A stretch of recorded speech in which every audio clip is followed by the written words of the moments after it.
Hey everyone, I'm Brandon. Welcome to my channel. I'm a nurse practitioner and I make videos about my life living on the autism spectrum, which includes travel. And now I've got great news. I'm moving to Sweden. My journey to Sweden started about 10 years ago. However, I've always been fascinated with different cultures and countries since I was a small child. I remember driving my family nuts when I was 10 years old, going around the house trying to use words from other languages that no one in the house spoke. I was enthralled with stories from my grandmother about her time she lived in Germany during the time that my grandfather was stationed there since he worked for the Air Force. I've always felt like an alien on this planet, like I was in the wrong body, in the wrong country, or the wrong planet.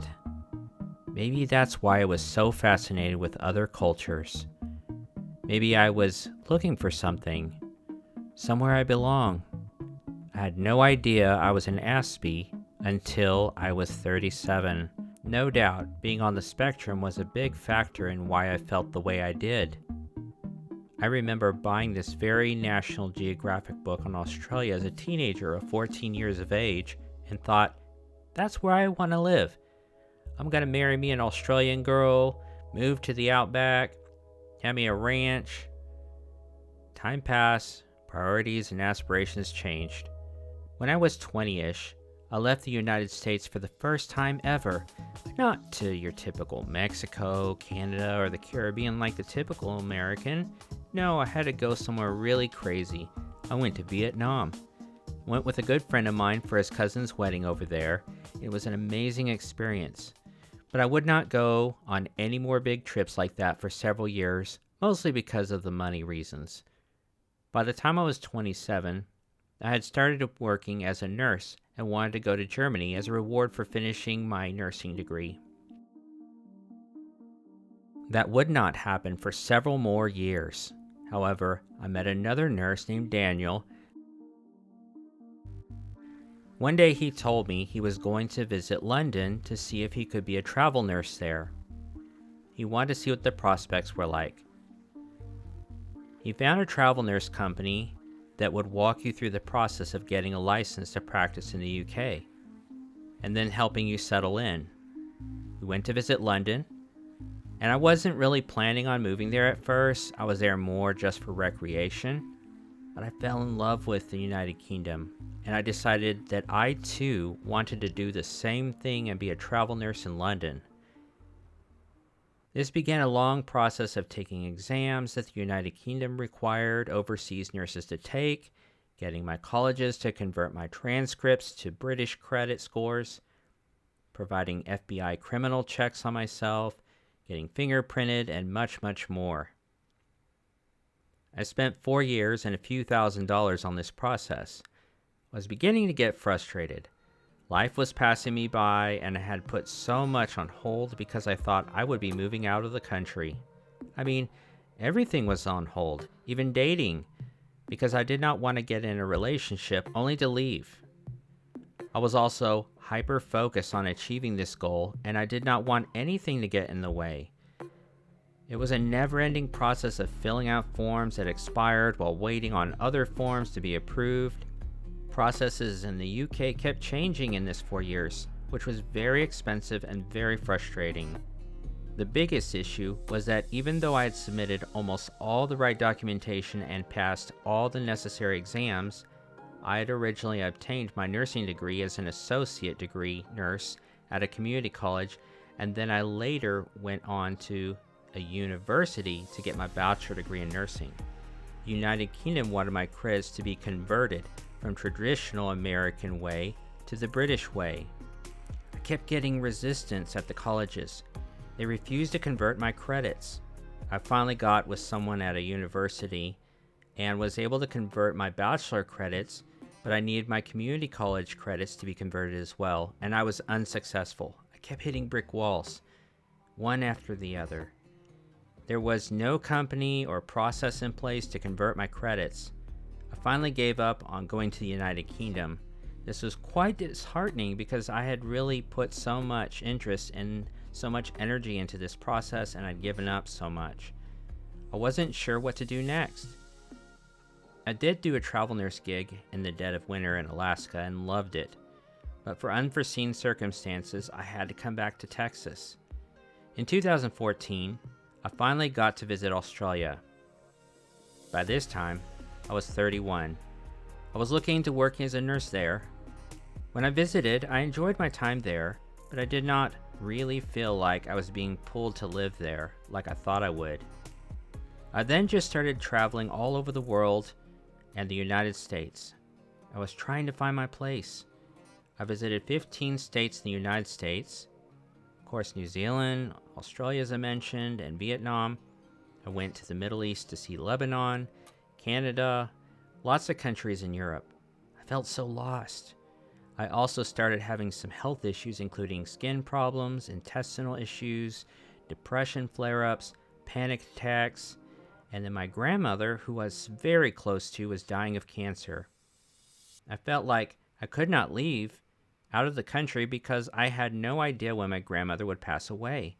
I had some personal setbacks in life around that time that sent me down a very dark path of serious depression. I was so lost. I remembered the joy I had in nursing school and decided this would be a good time to get a master's degree as a nurse practitioner until I figured out where I wanted to be with my life. I applied to the same university I got my bachelor degree at. I got accepted and began my courses.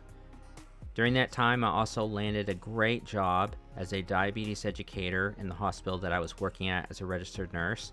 Absolutely loved that job. So I got certified in that role. And I also got braces, something I'd been putting off for a long time. Eventually, my grandmother did pass away, but now I had a few other irons in the fire. Here in Texas, summers are brutally hot. I've never liked the heat. I always do better in cold weather. So during one summer, it was very hot. We were in triple digits for over 30 days straight, and I thought, I can't handle this anymore. I have to go somewhere that the weather is cooler. I hadn't been on vacation in a little while, and I thought, you know what? How about Scandinavia? They should be cooler. I didn't really have any idea what Scandinavia was like, except it should be cooler and the Vikings. That's about all I knew. On Instagram, I do follow people around the world and I learn about their cultures. I try to learn about their foods, their customs, about their country. I met someone from Sweden, and he told me if I came to Sweden, I'd be welcome to stay with him. I was a little nervous about this, but I thought, you know what? I'll save up some money, and if I meet this guy and it's a little shady, then I'll just go get my own place at a hotel. No big deal. Turned out to be one of the best things I've ever done. Him and I are really close friends now. I've been to that country 3 times already, and every time I get to spend time with him and now with his wife. I've met his family. The Swedish people have been awesome. I had no idea that I was going to make this journey to live in Sweden, to try to start a new life there. But when I went there, I was hooked. I love the people, I love the environment, I love the culture, and no place is perfect. However, I just felt more comfortable here, especially being on the autism spectrum. I felt like I was more accepted there. And at the time, mind you, I hadn't been diagnosed, but I always have felt like an alien here in the United States, even though I was raised here. But in Sweden, I just felt so comfortable. So I decided I would go ahead and start the process. I started looking into what were my options. Well, one would be get married. Well, that wasn't anything that was going to be happening anytime soon. Then there was get hired by a company. Well, with my line of work, it's very difficult for me to find an opening in a company that I could work for that they couldn't find someone local in either Sweden or in the United Kingdom or any of the other European countries. So it was very least likely that they would hire someone outside of the EU or the Schengen area with my skill set. So I decided the easiest way to go would be to sign up for a course at a university. I found out about a Swedish language course that's only 1 year long, and since I already have a bachelor and a master's degree, after completing this 1 year program, I would be awarded a bachelor degree in Swedish. So I thought, hey, let's just do this. So I cashed out some of my cryptocurrency, I paid for the classes after I got accepted, and I already found an apartment, and everything seems to be just falling into place.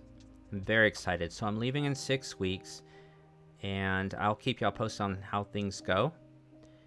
But it sure does feel good now to be at this point where after 10 years of trying to move abroad, which is something I've wanted to do my entire life, I've had so many roadblocks, but now I'm finally being able to see this come to fruition. It's very rewarding. I'm very excited to see what new chapters of my life are about to be opened. Thank you guys so much for listening. I appreciate your support. Please don't forget to like and subscribe. Feel free to ask me any questions. I do respond. Once again, be good to yourself and be good to others.